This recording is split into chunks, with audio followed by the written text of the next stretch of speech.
Hi, this is Saad from RentViewer, and in this video, we are going to answer the question, are we telling our performance story? So this video is part of a series for applying data analytics for improving the performance of a manufactured housing portfolio. And we're following the framework described in the Manufactured Housing Performance Playbook. And the data models and dashboards that you'll be seeing in this demo have been built using the RentViewer Asset Management Studio. So here, telling the story means communicating in the language of investors and lenders and your other stakeholders in a way that demonstrates the returns you're producing and your stewardship of the capital entrusted to you. There are standard industry metrics and KPIs for asset performance, and it's important to be able to describe your performance with these metrics. These are some of the visualizations that we're going to be looking at.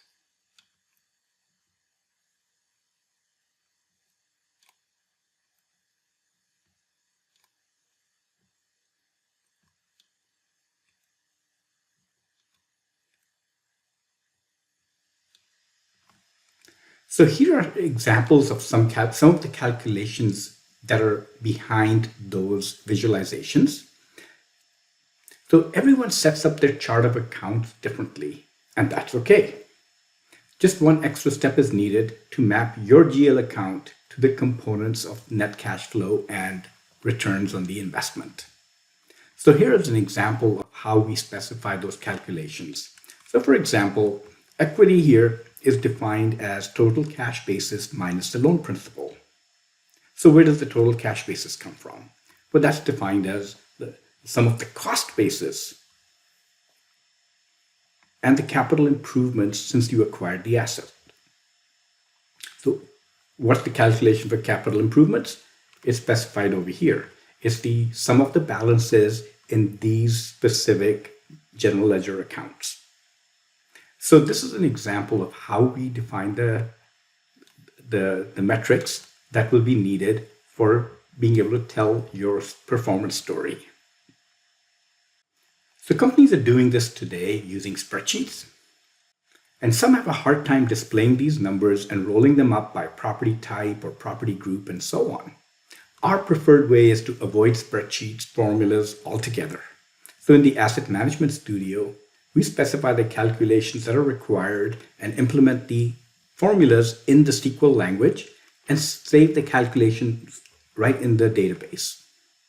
So when your team pulls the data out of the Asset Management Studio into your spreadsheet models, you don't need those formulas in the spreadsheets because the calculations have already been done for you, and they're typically at the lowest level of detail, such as a property, and then you can roll it up by region or portfolio and so on. So doing things this way provides a single source of truth, and all the applications, including the dashboards, the different alerts, and AI models can pull from the exact same calculations. So let's go into the demo. So in starting to tell the performance story, I like to look at all the different components of net cash flow. This dashboard is best looked at starting from the bottom. So over here, I've got both the budget or the planned cash flow as well as the actual cash flow that's showing over here. Then I work backwards, my investor distributions, the escrow replacements, my debt service, net income, NOI, and then the other components of NOI that help me tell the overall story about how my assets are generating cash.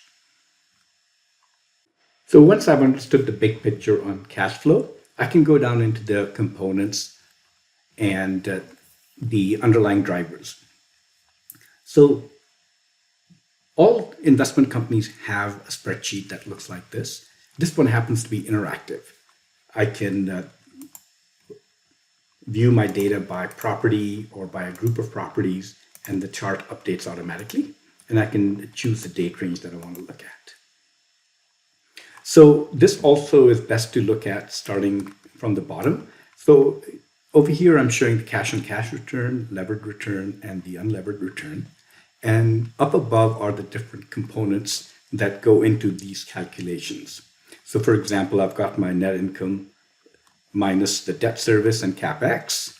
I've got the total debt service, interest expense, NOI, principal pay down, loan principal, and so on. So as you and I can see the different components of these as well over time. So this is a very helpful way of understanding how your asset is performing and what are the different components that are contributing to the ultimate returns. Another dashboard that's very useful here is a visual representation of the, similar information. Here I've got the properties, and each of these bars is the cost basis, loan principal, and equity. And then the lines are showing me my returns. So the lines can be read, and the returns can be looked at on the right-hand axis in percent, and the dollar amounts are on my left side. And I can vary this by different property or property group and so on. This chart helps me understand how the different properties are contributing to the overall performance. And over here, my total equity, each colored layer here is a property or a group of properties that's contributing to the overall portfolio equity. Over here, I've got the different components for a waterfall chart.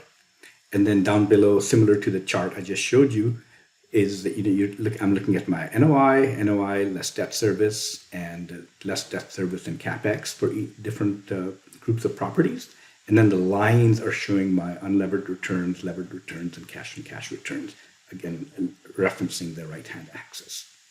So this is a very flexible way of really understanding which properties are contributing positively and which properties are actually dragging down the overall performance of your portfolio.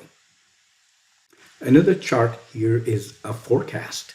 So this type of forecast simply takes into account prior historical data and make projections statistically. What I recommend is deliberately making your forecast by taking into account upcoming known events, specific capital improvement projects or other preventive maintenance that you're going to be undertaking, or if there's other events that'll impact your occupancy or your rents or your other expenses as well.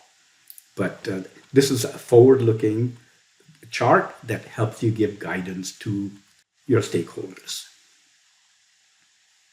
And then one more chart that I'm going to show you here is showing my debt service coverage ratio. So there's multiple panels over here.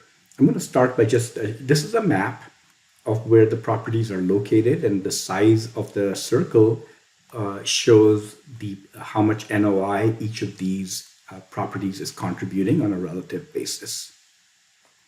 I've got my total debt service and NOI chart here, so it gives me an idea of what my coverage is overall, and making sure that NOI stays above